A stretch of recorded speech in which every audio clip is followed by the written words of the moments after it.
Hello, everyone. Your old friend Will Sloan here with a special report about a subject of great personal interest. Without Harry and Michael Medved, there would be no Mystery Science Theater 3000 and no Elvira. Tim Burton would never have directed Ed Wood, there would be no institution called the Razzies, and the Chinese restaurant episode of Seinfeld would be very different. By any standards, that's a palpable legacy. With the swiftness of a deadly cosmic ray, the Earth is invaded by indestructible moon monsters.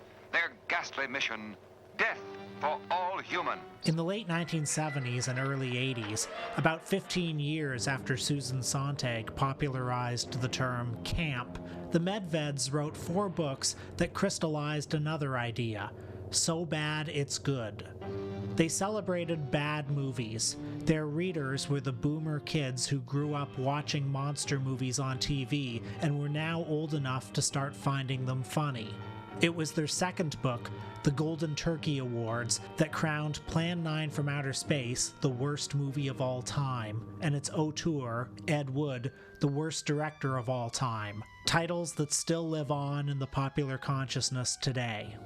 The Medved's first book was called The 50 Worst Films of All Time, and it was exactly that, a compendium of information and humorous essays about 50 bad movies.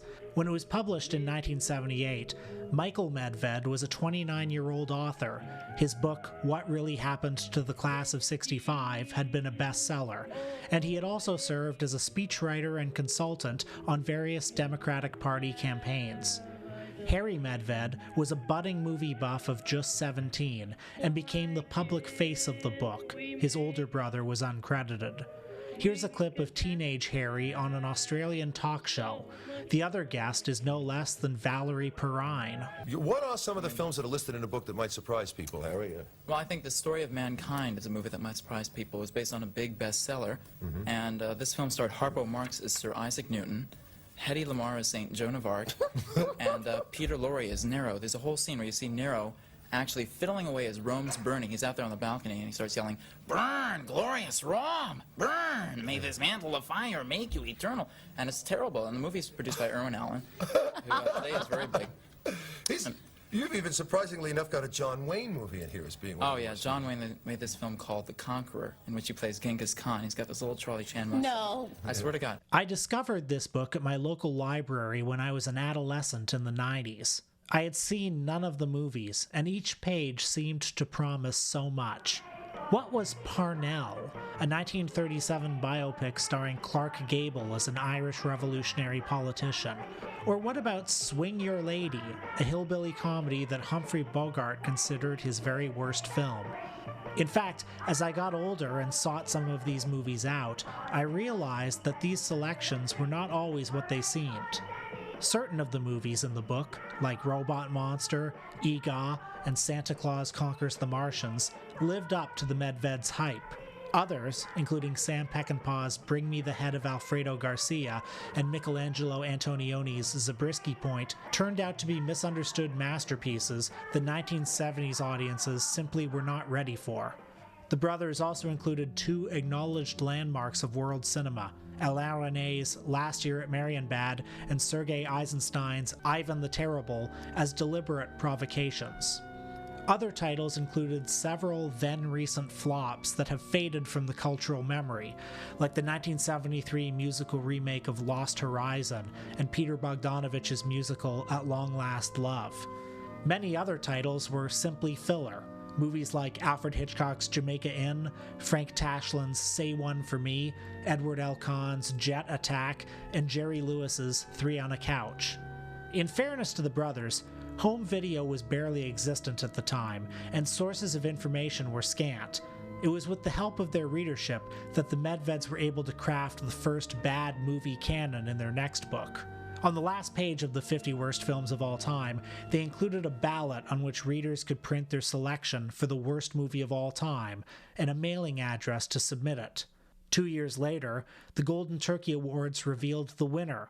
It was Ed Wood's Plan 9 from Outer Space. They've come from the bowels of hell, a transformed race of walking dead. Zombies guided by a master plan for complete domination of the Earth. Plan 9 from outer space. Starring the most nightmarish cast ever. Bela Lugosi, the seductive Vampira, and Thor Johnson as the Walking Dead. The 50 Worst Films of All Time gave much of its focus to failed star vehicles from Hollywood's golden age and the big flops of the 70s. In the Golden Turkey Awards, the Medveds reoriented their focus to low-budget science fiction and horror movies from the 50s and 60s. The formula struck a nerve, and the brothers hit the road with their World's Worst Film Festival, screening movies like Plan 9 or They Saved Hitler's Brain at college and repertory theaters. Legend has it that Warren Beatty and Diane Keaton attended one such screening. They launched a bad movie craze that climaxed with the release of It Came from Hollywood, a That's Entertainment-style compilation film from Paramount featuring scenes from old sci-fi and horror films, hosted by Dan Aykroyd, John Candy, Gilda Radner, and Cheech and Chong. The brothers served as consultants on this film, but were unhappy with the final result, trashing it in their later book, Son of the Golden Turkey Awards. A year after It Came from Hollywood in 1983, Michael Medved traveled to London to host his own show about bad movies, The Worst of Hollywood. Here's a clip. And so, with Criswell's haunting lines, God help us in the future, Plan 9 soars to its immortal conclusion. You will also note the extremely artistic touch with which the director, Mr. Edward Wood, ends his film. We see right on the screen, made in Hollywood, USA, to make it very clear to us that this film was not made in Hollywood, Czechoslovakia, or any other foreign locale. But there is one item that bears very, very close scrutiny here. Mr. Criswell was a television psychic. He wrote his own lines, and one of the minor miracles about this film is that his prose style blended so perfectly with that of Mr. Edward D. Wood. Similar ineptitude, pretension, fatuity. The brothers' third book, The Hollywood Hall of Shame, focused on big-budget flops like Heaven's Gate. With Son of the Golden Turkey Awards, they promised their last word on bad movies. In the years since, Harry became a successful writer and public relations professional in Hollywood. I met him at last year's Toronto International Film Festival. Michael became one of America's most visible film critics, taking over Siskel and Ebert's old show Sneak Previews with fellow critic Jeffrey Lyons and hosting it for 12 years. His political affiliation shifted from Democrat to Republican, and he ruled the airwaves as a pundit in the 90s and 2000s. More recently, his dislike of Donald Trump has made him an eccentric figure in Republican media circles. Over the years, the Medveds have taken their share of flack from cult movie fans. The perspective of their books is middle class, and some readers chafe against their tone, which can be mocking. But I would like to pay respect to the role the Medveds have played in cult film history and my own life, and to record the story behind these very significant books. For their time, these books gave shape to an emerging sensibility, representing a crucial initial volley that made possible many responses, from books like Michael J. Weldon's The Psychotronic Encyclopedia of Film, Danny Perry's Cult Movies, and Rudolph Gray's Nightmare of Ecstasy, The Life and Art of Edward D. Wood Jr., to, yes, the Razzies, which borrowed the Medved shtick more or less wholesale.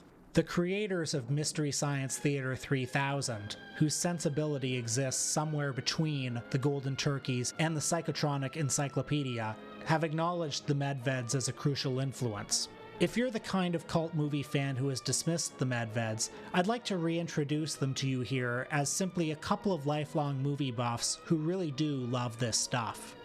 For the rest of this podcast, you'll hear two interviews.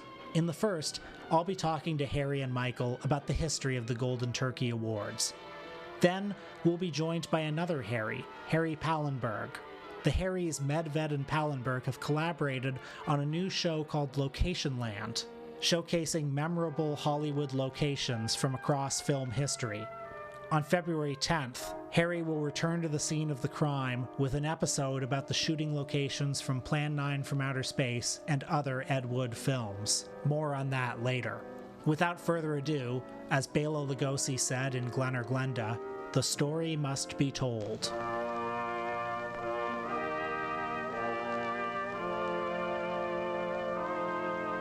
I do want to just kick this off by saying that I did grow up with your books, and there are a lot of movies that I actually did seek out because they were in your books. And we're sorry for you.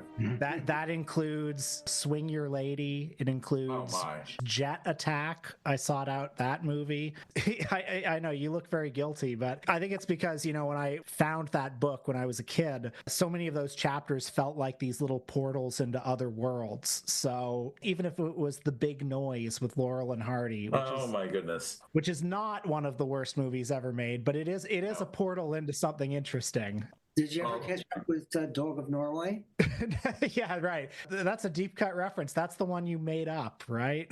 Yes. It's amazing how many people we have heard from who thought it was a real film and couldn't find it. Is there a bit in the introduction where you say there's a fake movie in here, yes. See if you can find it? Yes. Right. Yes.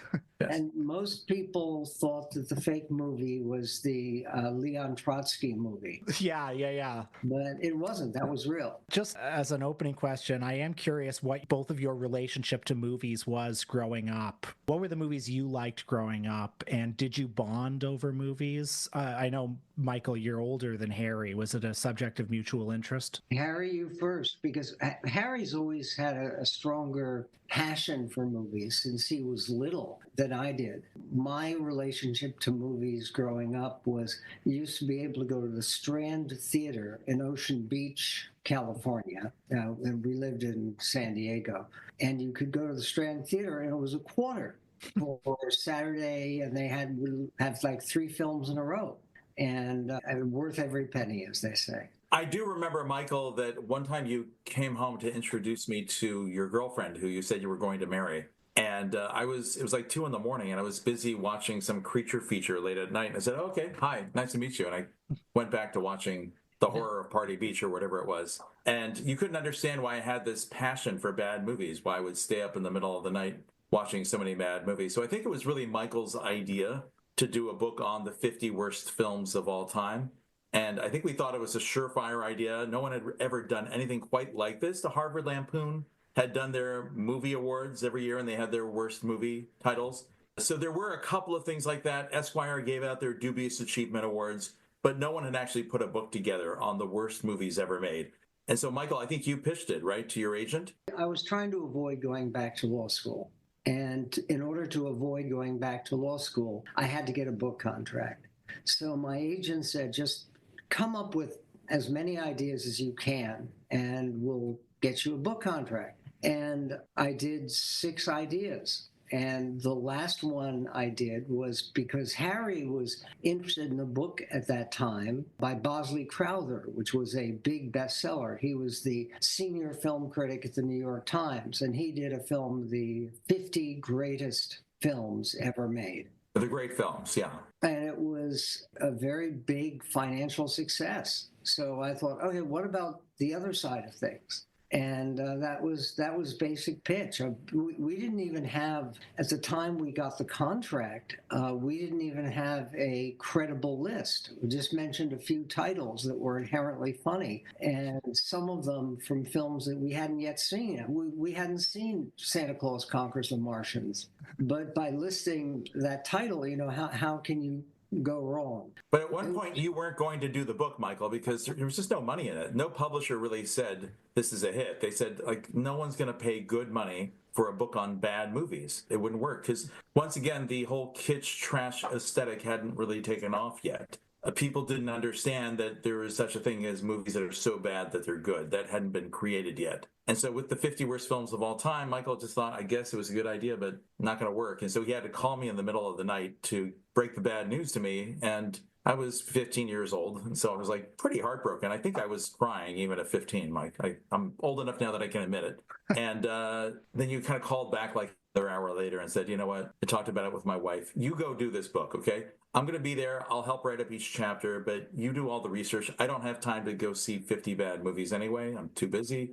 But you're 15, you're in high school, write it, and I'll help you write it. So even though Michael's name is not on the cover of the 50 worst films of all time, he is 100% a co-author. And Michael, why did you not want to put your name on the cover? Because I had, at the time that the book came out, Class of '65 had already been a national bestseller, and I had been nominated for a Pulitzer for Shadow Presidents. And I was, quote, a serious writer. In the middle of doing 50 Worst Films, I called up in the middle, and with your approval, and I said, we'd just like to do a title change. Oh, but 50 Worst Films is a great title. I said, no, it'll be a much better book. We'll call it the 25 Worst Films of All Time. And we were running out of time. Yeah. See, the key thing, it was a different world because there was no VHS, there was no streaming. The only way you could go to see movies was at a very seedy downtown theater or to rent the films to see. And I remember Harry would have to be driven all over the place because he was too young to have a driver's license. And my mom, may she rest in peace, took him around so that he could actually see some of these films. Yeah, the bottom line, Will, is that a lot of the films that you went and saw that were in our book were not really bad movies. We kind of filled it up with films like Jet Attack and Swing Your Lady, which are Swing Your Lady's a failed comedy. Humphrey Bogart should have been in it. Jet Attack is like a Korean War programmer. They're not the worst movies of all time. Certainly The Omen, the 1976 Omen, should not have been in there, but we were looking for some sacred cows. We were looking for something current. And as Michael said, is we just wanted to finish the sucker, kind of like Bela Lugosi in the Ed Wood movie, and just get it done. And so we just we put it together. But clearly we missed out on a lot of movies, as you know, that should have been in the 50 worst films of all time. Well, we'll get to one of them shortly. You know, Michael, I remember reading in your memoir some years ago, a lot of the movies just happened to be playing on Los Angeles television, you know, Correct. weeks Yes, leading up to. It's like finding out Santa Claus isn't real, you know?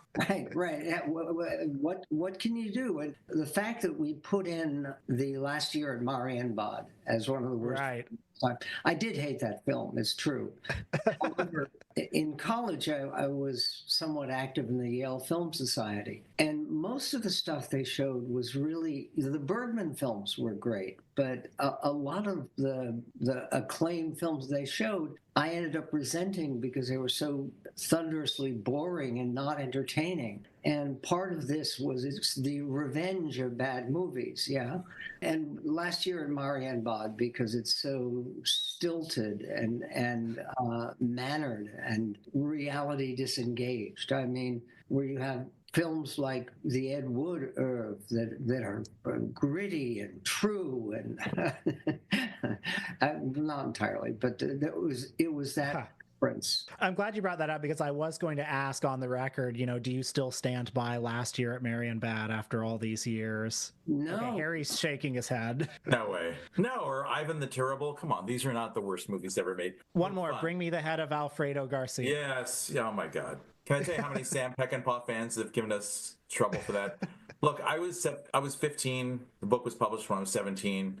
I saw it at the bottom of a quadruple bill at a Skid Row theater in downtown Los Angeles, as Michael said, and I was probably half asleep when I was watching it. And so, look, the book is full of a lot of choices that shouldn't have been in there, but there are some that I stand by, like Robot Monster, which is one of my favorite bad movies of all time. Mm-hmm. And as you know, the director of that film, Phil Tucker, apparently was friends with Ed Wood. I think even Rudolph Gray said that Phil Tucker did some editing on Plan 9 from Outer Space, which I did not know. I don't know if that's true. But I always think if there were a Quentin Tarantino version of alternate history, kind of like at the end of Once Upon a Time in Hollywood or Inglourious Basterds, where what if we had selected Ed Wood's Plan 9 from Outer Space as one of the 50 worst films of all time, and Ed Wood was alive back then? Our book was published in September 1978. Ed didn't die until December of that year.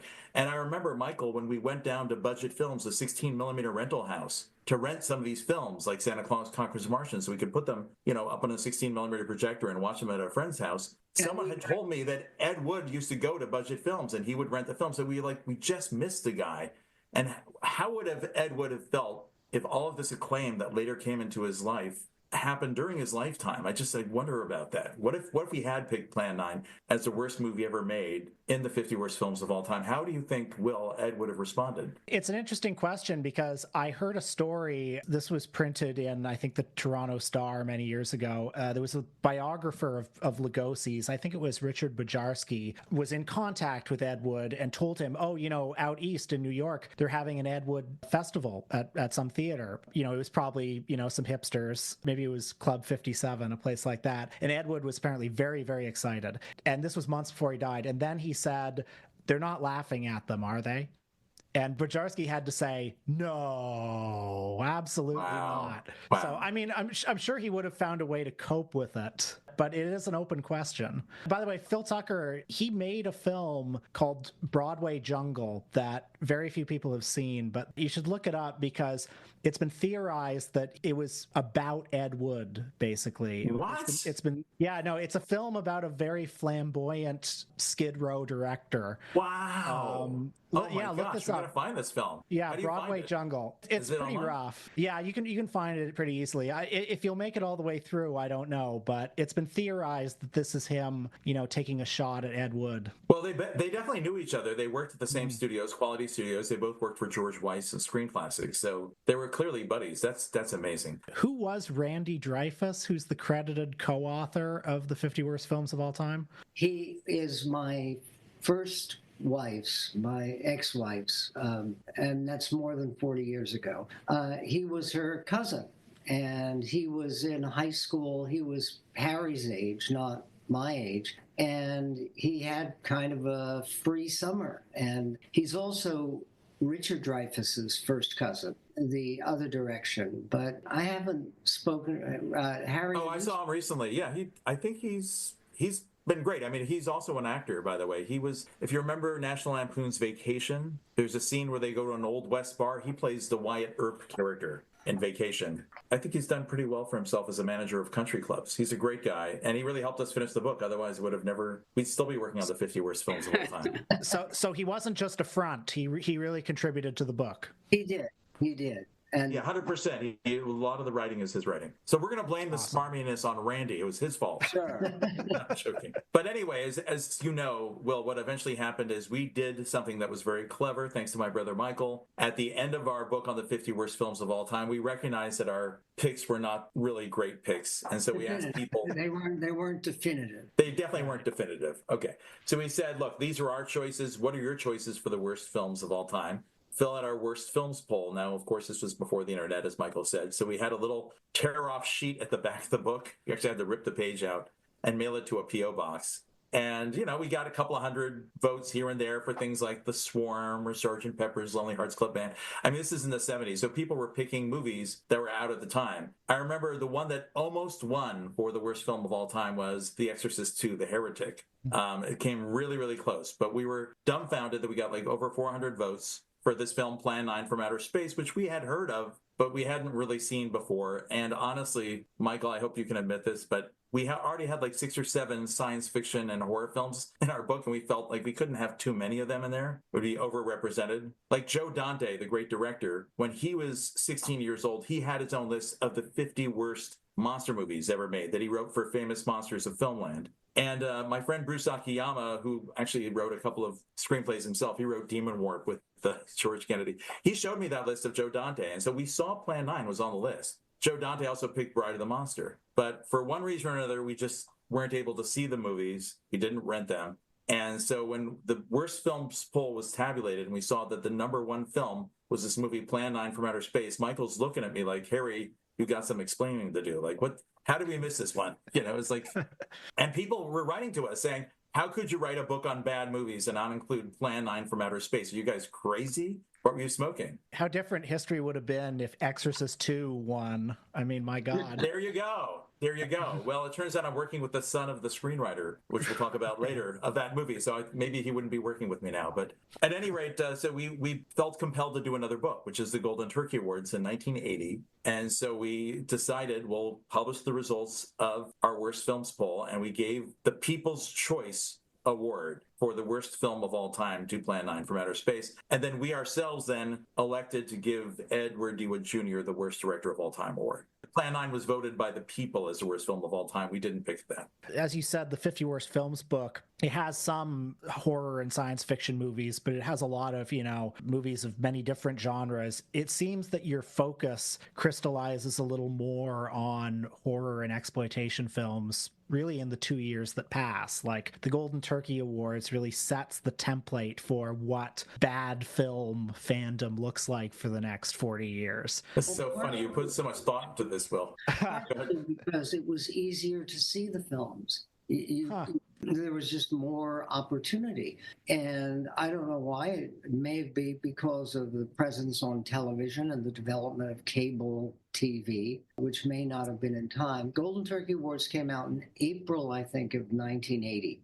And then there were already Betamax and things like that, so we were able to get some tapings of this. I remember as we were doing our research, my friends Bennett Yellen, who ended up writing Dumb and Dumber, and Paul Clement, who starred in The Beast Within, said, you got to come over and watch this movie. We just taped it off Channel 52. It's called Glenn or Glenda.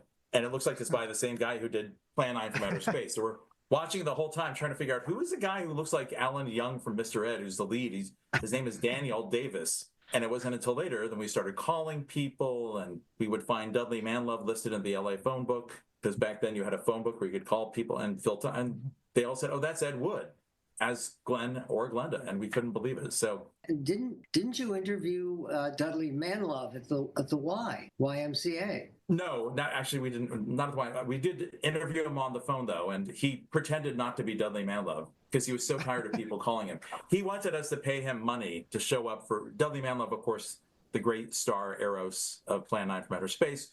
We were going to do a whole screening of the triptych of Bride of the Monster, Plan 9, and Glenn or Glenda at the New Art Theater, and Dudley wanted money to show up. He said, I'm not a bad-looking guy. I think the ladies would like to see me here. And, so we didn't want to, we couldn't pay him. And then when we called him another time, he said, and Paul Clemens has this on tape, Mr. Manlove is not at home. This is his manservant, and I'll tell him that you called. Goodbye. His manservant.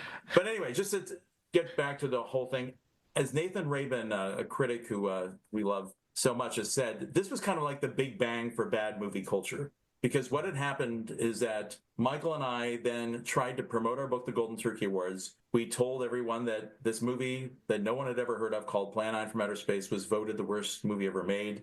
We were the first ones to do any research on the history, the life, and the work of Edward D. Wood Jr. There might have been a film festival beforehand that Bocharski heard about. I'm not sure about that. And Fred Olen Ray claims that Ed Wood was aware of people calling Plan 9 the worst movie ever made, but I don't believe it, because I really think it was an underground cult for this film that voiced its opinion in our poll, and we brought it above ground. I think that's very true, because from what I understand, Joe Dante wrote that in Famous Monsters. There was a wave of sort of Lugosi books that came out where, he wasn't yet the worst director of all time, but he was merely a bad director. And it would be referred to as such. But there were some hipsters in New York who would watch that movie, I think, just as they would watch Herschel Gordon Lewis movies or whatever else was around. Oh, the Monster Movie Club, probably. Yeah, that's right. That was in the 80s. I went to those screenings. Oh, maybe, yeah. I think it might have been after Ed Wood's death. But I just feel good about the fact that Ed Wood is so beloved these days, because I just wish he could be around to see all of this acclaim. Because you think about Tommy Wiseau in The Room and how much probably Tommy loves it,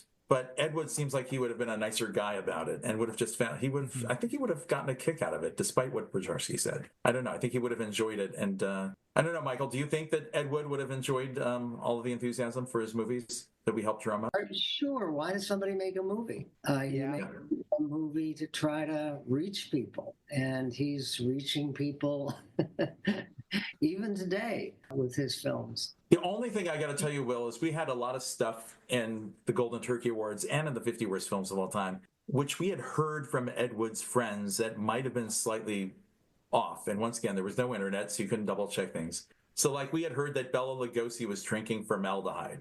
Now, somebody told us formaldehyde will kill you instantly. It turned out it was peraldehyde. So we didn't get a fact check on that. We had heard this story that they had stolen an octopus monster from Republic Studios when they were shooting Bride of the Monster, but they had forgotten to take the motor with them. And that Bela Lugosi was forced to wrap the tentacles of this octopus monster around him at the conclusion of Bride of the Monster. That whole scene ends up in Tim Burton's movie, Ed Wood, with a great, great script by Larry Karaszewski and Scott Alexander. I don't know if that's true. That's a story that we had heard that we put in the Golden Turkey Awards that ended up in the movie. But I'm not sure. If you look at the movie, it doesn't look like that's Lugosi. It looks like his stunt double. And I'm not sure that they stole the octopus. I think they might have rented it. So there's just a lot of stuff about, like, when the fact becomes legend, print the legend. I think there's a lot of stuff that's kind of out there. Same thing is true with another line that made it in the Ed Wood movie, which is that he was wearing lingerie when he participated in the storming the beaches at Iwo Jima. Yeah, we don't know if that's true. That may not be true. But now it's in the Ed Wood film, Oscar-winning Ed Wood film. And that's the other interesting thing is what would Bela Lugosi say about the fact that there's an Oscar awarded to Martin Landau for playing him? Probably would have been pretty bittersweet for him, I think. Michael, you mentioned earlier that you had a little anxiety about taking credit for the first book because of everything you'd done before. It seems like there's basically a 5-year period where the Golden Turkeys are a very active going concern for both of you in the early 80s. At what point did you embrace that as part of your professional identity? As soon as the 50 Worst Films became successful. I mean, again, I was pretty young at that time. Not as young as Harry. Harry was ridiculously young. You were in your 20s. Yeah, the idea that I had worked so hard on The Shadow Presidents and it got very good reviews and it didn't really sell anything. And here were these books, and what was particularly great was that they really sold in Britain. Both the Golden Turkey Awards and Hollywood Hall of Shame, too. It all sold better in Britain than it did in the United States. And we went over, and this was also part of it, we went over to Britain to do a Worst Films Festival in London, which was, I think, the first one. And we did, then there was one in New York and there was one in Australia. But after the first films deal in London, Steve Woolley and Chris Brown. Chris Brown and Nick Powell. Yeah. These are all like the fathers of the English film industry these days. These are the guys who ended up doing Mona Lisa and The Crying Game, and more recently that great Bill Nighy movie, Living. But anyway, they produced a show with Michael called The Worst of Hollywood. It's 1982? 83, actually. I'm pretty sure it's 83. And so Jonathan Ross, I don't know if he was one of the writers, but that kind of paved the way for Jonathan Ross and his Incredibly Strange Films show. And it definitely took off overseas before it took off here. Right. But I think what happened with us is that we just felt like we had mined this field so much. We wrote 4 books on bad movies or unsuccessful films. We did the 50 Worst Films of All Time, Golden Turkey Awards, the Hollywood Hall of Shame, and Son of Golden Turkey Awards. And at some point, we just decided we had to get on with our careers. And I don't think bad movies had taken off in 1986 as much as they had taken off now, Michael, when we decided to hang it up. Oh, yeah. Well, again, it's because of the change in technology. And people can savor bad films without a tremendous investment of time and money to go see them.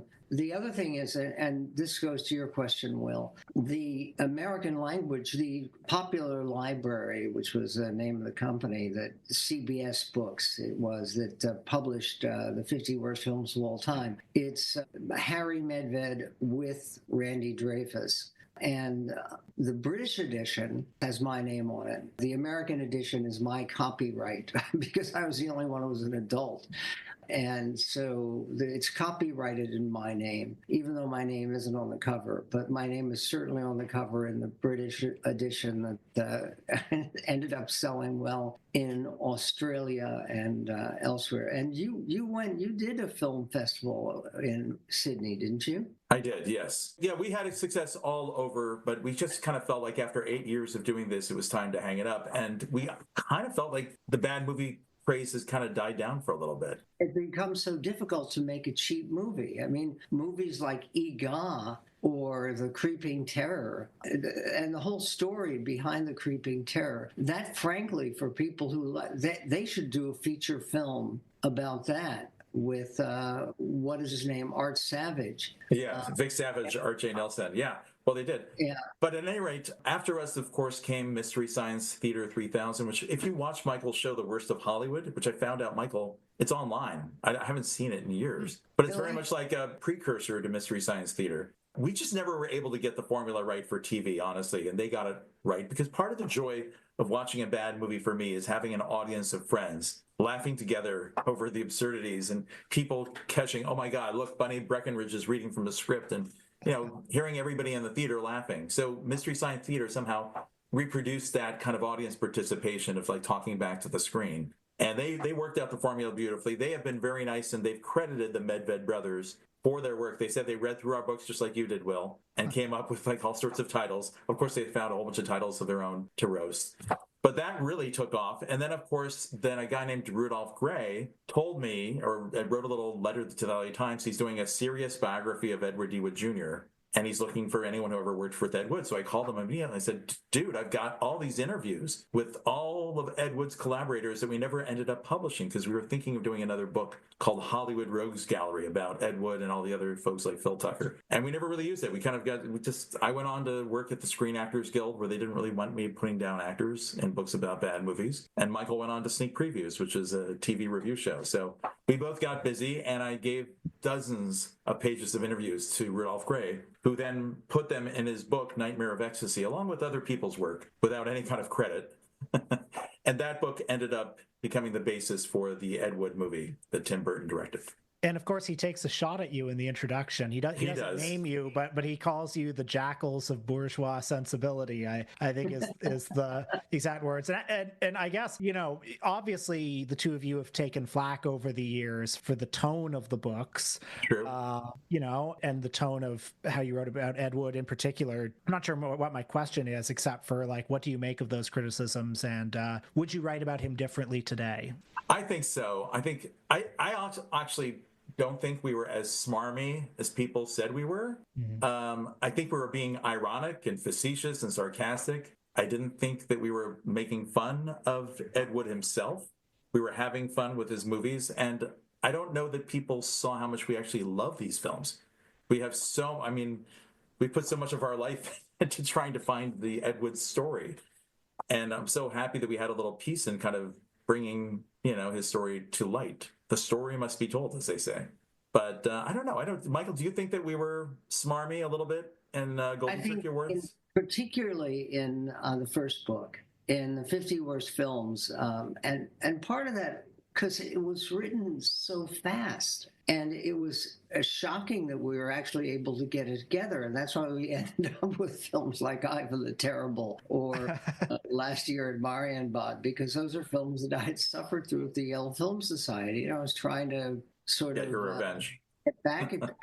And again, part of it was also that for instance, a Bosley Crowther book, which in some ways was our inspiration, is so solemn and so self-important in terms of the way that it treats the films that it writes about. I thought doing the opposite, which is basically just being dismissive and adolescent in some of the humor. And it was because Harry was still an adolescent. And what's interesting about it is that when I think it was Hollywood Hall of Shame. When Hollywood Hall of Shame came out, it was reviewed in the Los Angeles Times. And the reviewer actually said the humor was sophomoric, and probably because Harry was a sophomore at UCLA at the time of Hollywood Hall of Shame. And I remembered it because it was only really negative review. And who was that horrible person who wrote that, Michael? Right. The review was written by my future wife. Wow. We just celebrated our 40th anniversary. Congratulations. Congratulations. Yes, but Michael, let me ask you, I never asked you this question before. When you met her and you found out she gave me that bad review, why did you go out with her? Why did I go out with her? Well, because... Why don't you say, okay, we're over, we're done. Would be grandparents of 5 children now. Okay, all right. I'm glad you did. I love her too. Yeah. No. Diane Medved. Yes. She was promoting her... at the time, we met at the beach. And at the time, she was promoting her own book, which is First Comes Love, Deciding Whether or Not to Get Married, which was her second book. And she just finished her PhD in psychology. And when we met, we were talking. I said, oh, well, I'm a writer too. She said, what do you write? And I just told her I said, oh, you're Michael Medved, aren't you? And I said, yes, and who are you? And she gave me her name, and I immediately recognized the name because of the LA Times review. The bad review. Well, you know what? She was right. It was sophomoric. But anyway, Michael, do you think, or Will, I should ask you, is Plan 9 from Outer Space the worst movie ever made, in your opinion? No, but I mean, I think if you compare it to, the other movies that were playing on Los Angeles television in the 70s, the deficiencies are probably more striking than they are in most of them. But yeah, I mean, I think you know the answer to that. It's got a lot of heart. It's got a lot of spirit. It has a unique vision, which separates it from, well, I don't know, Swing Your Lady, or a lot of the other films in your book. Yeah. Well, Glenn or Glenda is also, and again, one of the people that I've met in passing who we connected over bad movies was Warren Beatty. And he had his own copy, 16 millimeter copy of Glenn or Glenda, that he would do showings at his house, apparently quite frequently. And that film in particular, that arguably, in terms of its aspirations, is a more monumentally memorable. I think it's quite a beautiful film in its way. It's got a lot of heart, it's got a lot of feeling, and the accidental avant-garde-ism. Maybe not even accidental, honestly. And no, it's Fellini-esque. Alive in it. No, it's a great movie. Look, I honestly, Michael, you don't think Plan 9 is the worst movie ever made? No. Yeah, no. Look, it's the most entertaining bad movie you'll ever see. I think that's why people were calling it the worst movie ever made. It was a simple, easy tagline that got people to see it. Yeah, now, this week, my choice for the worst movie of the year, at least, of 2024, and I think an epic bad movie, is The Substance. Michael, are you crazy? No, seriously. No, I really hated it. The worst movie of 2024. Yeah. It's a great movie. Don't listen to him. It is nominated for 2 Oscars. I know. Best director, best picture, best actress, all well deserved. Right. I saw it in Toronto. Probably you were in the audience too. Well, it was great. You have to see it on the big screen, Michael. That's your problem. Don't watch it at home. It would be even more assaultive on the big screen. So. There's no way that would have been in one of our books. Sorry. It's a tribute to... of course not. It's a fun movie. Well, I know you've written your own book about Ed Wood called Made in Hollywood, USA, which of course was a great tagline that Ed used on all the end of the movies. It's so funny because you don't see much of Hollywood in these movies. They're all pretty studio bound. But I'm curious to know what's in your book because I just pre-ordered it on Amazon. I want to see it when it comes out in June. Oh, well, thank you so much for the plug, Harry. Well, it's true that you don't see too much of Hollywood in the movies, but I mean, they are kind of Hollywood dreamscapes, aren't they? And I guess the simplest pitch I can give for the book is that it is a critical study that tries to encompass the whole of his career, including the pornography, including some of the writings. And if there's a thesis, it's that he's not merely bad. And I think what's interesting about him to me is that I don't think he's fully reclaimable as a good filmmaker. But I don't know, there's a quote that I think John Waters once said of another director, Andy Milligan. He said, "Can a genius be untalented?"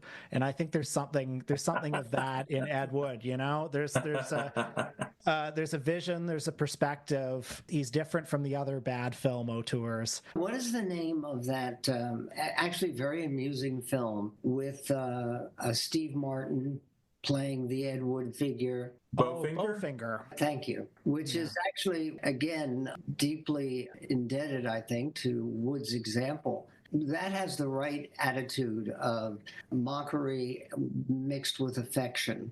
That I think that the true worst movie auteurs, people like Phil Tucker and Ed Wood particularly deserve. The one thing about Phil Tucker versus Ed Wood is that even though Robot Monster is consistently entertaining, a lot of Phil Tucker's other movies are not that entertaining. Like Dance Hall Racket is okay. Mm-hmm. Ed Wood's films are consistently entertaining. Every single one of them. What about Arch Hall? Because we have Arch Hall.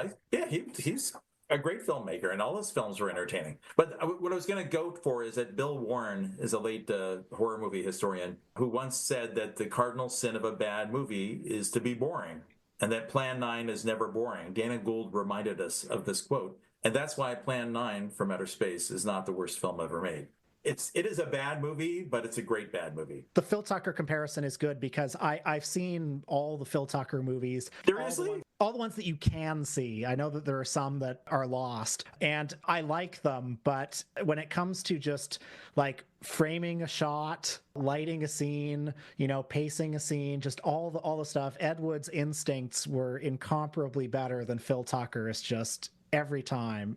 Phil Tucker really just didn't know where to put the camera, and I don't know. I like those movies. I think they too have a certain je ne sais quoi, but yeah, Ed Wood is the superior filmmaker. And so one of the things, I know we're going to be joined shortly by Harry Pallenberg, the other Harry, but one of the things that I was always wanting to do, Michael, is to see where these films were made, because a lot of them are studio bound, but every now and then, Bride of the Monster, you go out to the jungle or to the swamp, which is, little palm trees in Griffith Park. I was curious to see where these films were made, and that led us to do a show called Locationland, where we decided to start looking for the trail of Ed Wood and find out where he lived, where he shot his movies. And we've been having fun with that recently. Well, what if I told you that the other Harry is in the waiting room right now? Oh, that's great.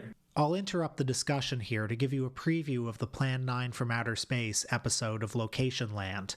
In this clip, Harry and Plan 9 superfan Dana Gould visit Pioneer Memorial Cemetery in San Fernando, where Ed Wood is said to have shot some of the film's exterior scenes. Let's just look at these trees over here, because he shot 2 scenes here, right? One of Bella in his Dracula cape walking around, which they use ad nauseum in the film, and then one of a grave-sized funeral. And some of these trees sure look alike.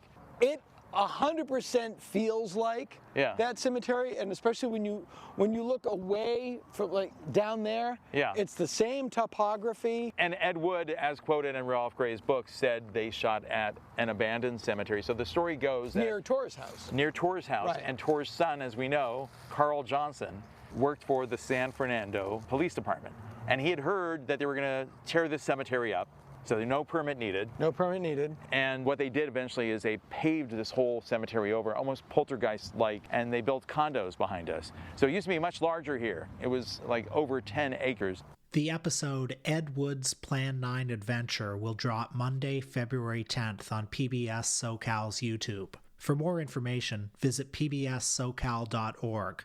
And now we return to the conversation, where we're joined by producer Harry Pallenberg, who we'll learn has a family connection to the Golden Turkey Awards. So Harry Pallenberg, we were just talking about the new series that we're working on called Locationland, where we have a whole episode devoted to Ed Wood's Plan 9 adventures, where we're actually tracing where Ed Wood shot Plan 9. And when you first came up with the idea, and you told me about it, I said, why would anybody care about that? Like, Plan 9 is the least interesting movie I can think of from a point of view of locations. There are no locations in Plan 9. Why would I care? And you convinced me otherwise. Yeah, well, I mean, I was like, it's the worst movie ever made, according to some. Well, and we didn't say that. The people said that. Okay. Well, but you got hung with that label, so that's what I based it on. And I mean, it just has a cult following, so I figured people are interested in that movie. People love to watch it. They love to love it. They love to laugh at it. They love to laugh with it. So if we could find places, why not? Well, when I met Harry at TIFF last year, he was showing me on his phone all of these. About 80%, it seems, of the filming locations of an Ed Wood movie are just within 2 blocks of Quality Studios. Yes.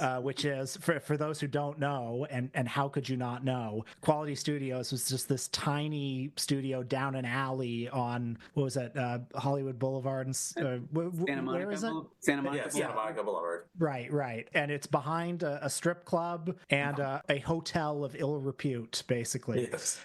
But so you were showing me all these shots of, in Glen or Glenda, the guy who's carrying, a big box down a staircase is just, I think, part of the same complex. All these things are really close. Was there a moment of discovery of like, oh my God, it's all here? I mean, I don't know. The biggest moment of discovery for me was actually not at that location. It was one of the other locations. This is where Bela Lugosi was breaking into the house. And, people had found that house. It's sort of, on the internet. The guy who lives there gets postcards from people all the time sending it to him. But no one had gone to the backyard and seen the back door, which is where Bela Lugosi goes in the back door. And we actually got to match it up and see that the step was there and the window was in the same alignment. So that was the biggest moment of discovery for me. But at Quality Studios in that compound, like, we did find that same staircase that you're talking about in Glen or Glenda. So yeah, there was just almost too much to try and match up. And then, you know, with lots of rebuilds, things get moved around and bricks change and stuff like that. But there's definitely stuff you can see. In Glen or Glenda, the guy who plays Ed Wood's father, or Glen's father, who also plays the devil, is Captain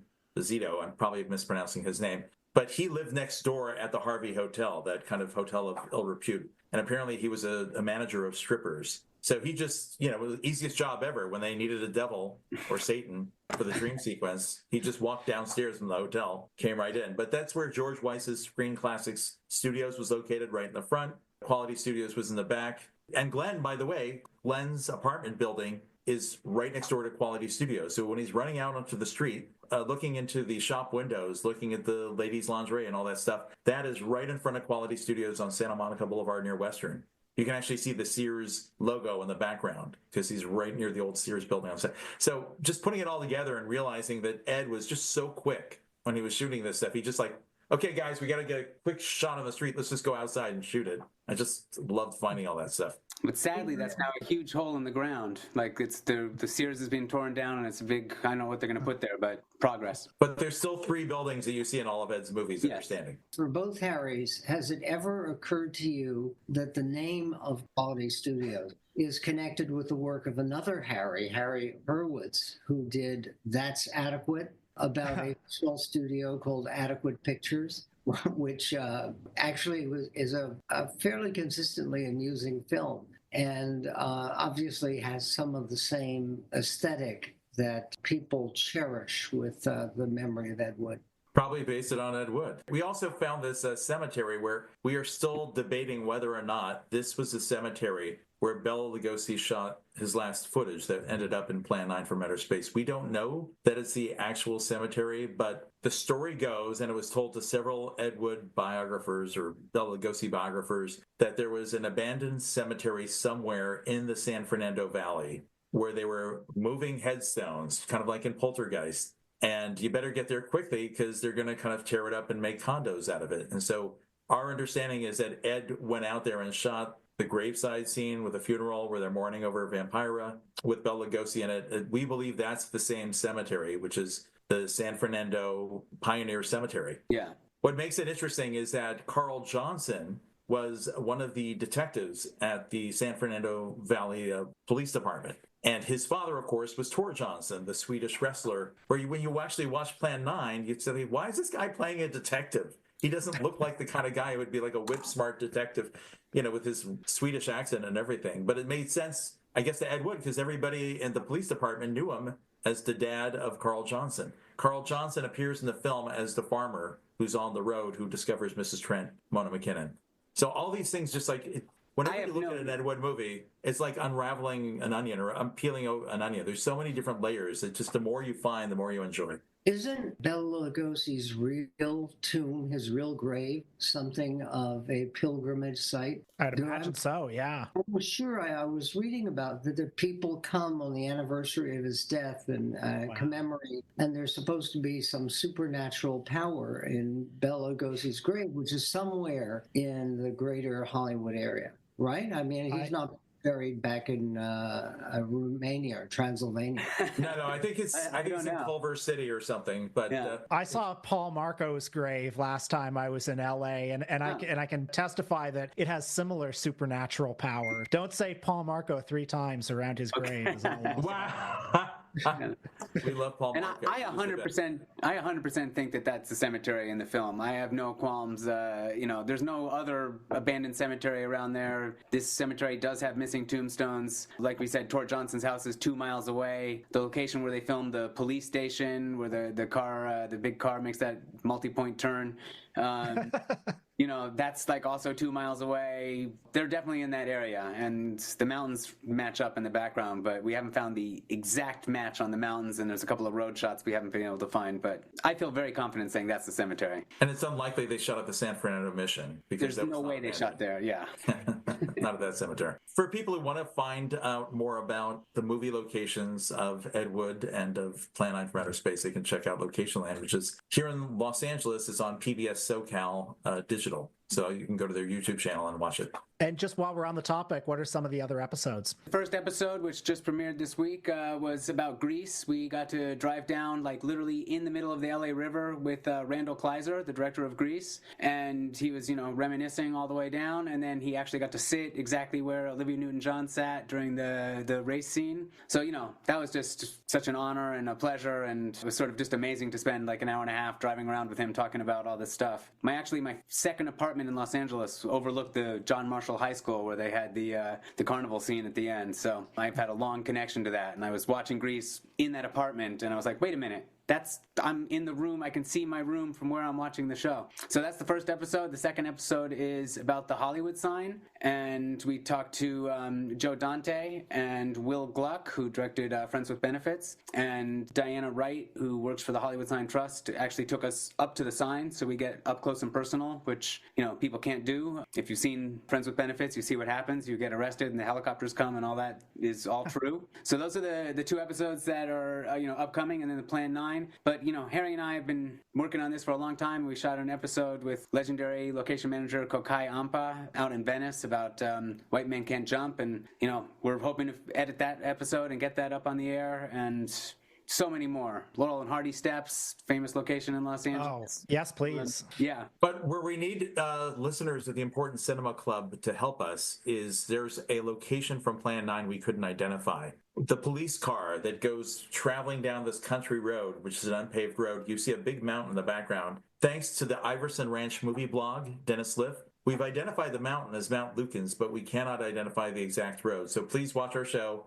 Help us identify some of these locations. We got almost all of them, except for that one. That's your call to action, folks. We can solve this together. By the way, Harry Medved told me that you have an Exorcist 2 connection. I know that it's the official second worst film of all time. What does that mean to you personally? Well, my father was the creative associate, is what his credit was, I believe, on that film, which meant he did a lot of the rewriting, which is what often gets panned because they were rewriting it apparently multiple times during the production. I was pretty young when that was happening, so I don't have a lot of major memories of it. I do remember Dick Smith put some massive scar on my arm, and I wore it for days until it was falling off, and it looked amazing and gory, and my mother wasn't happy, but I remember that very, very much excited about that. And I remember the scene where she was where Linda Blair was teetering on the edge of the skyscraper. I was up on set for 5 minutes, and my mother was in a panic because I was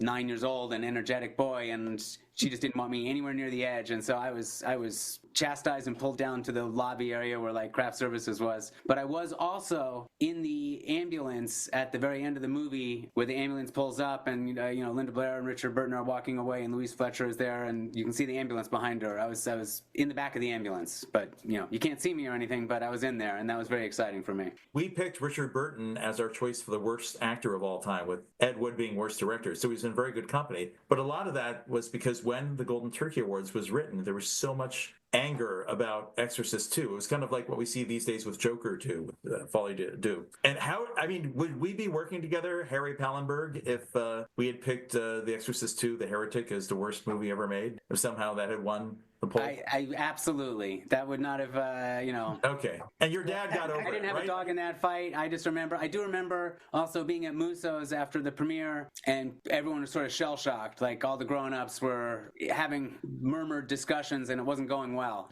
And, you know, back then there wasn't iPhones or anything, and Musso's is the kind of restaurant that doesn't have, like, crayons for kids, so, like, I really had nothing to do but sit there and listen to the grown-ups talk, and I didn't understand what they were talking about, but it wasn't good, is what I knew. The good news is that your dad wrote some great films like The Emerald Forest and Excalibur and other films with John Borman, right? Yes, and I actually... Deliverance. In prepping for this, I went on IMDb and I looked at trivia, and, like, don't trust what that stuff says, because it says, like, my dad got really mad with John Borman casting Charlie Borman in Emerald Forest, and they never worked together again. Like, they still work together, and they've never stopped working together. Like, I get calls from both of them trying to call each other or trying to email each other. They're technologically challenged, and they don't understand the time difference. And, like, Charlie and I are still, like, trying to connect them occasionally, and sometimes it works, most of the time it doesn't, but they're still trying to write scripts together, which is... Wait, John Borman wants to make another movie with your dad? I don't think either of them are physically able, but they both try. What does he want to do? What kind of movie? I mean, they've got multiple scripts that they've been working on forever. I think the new hot one is Jesus the Magician. So wait, what? Really? Seriously? A new take on the story of Jesus. Yes. I want to see it happen. Exorcist 2 does have its fans now. You know. Oh yeah. Are they aware of that? I mean, I know for sure my dad is, and I assume John is too. But yeah, I remember definitely, like, even in the 80s and 90s, there was like a cult, sort of like, you know, Plan 9 from Outer Space. Like, people love to laugh with and at the movie. If they come out with that planned project, Jesus the Magician, they could compete with Mel Gibson and The Resurrection. Which there you go. That's a comeback. Yes. Well, we'll see. I don't know if they're ever going to get it because they can't seem to even, like, email each other, but we'll see. Well, if there are any deep-pocketed producers out there listening, you know, it gets my seal of approval. Yeah, I want to see another John Borman, Roscoe Pallenberg movie. Come on. Harry, Michael, can't thank you enough. I could talk about this all day, so thanks for coming on. We could too, and we can't wait to read your book. Yes, thank you. Thank you.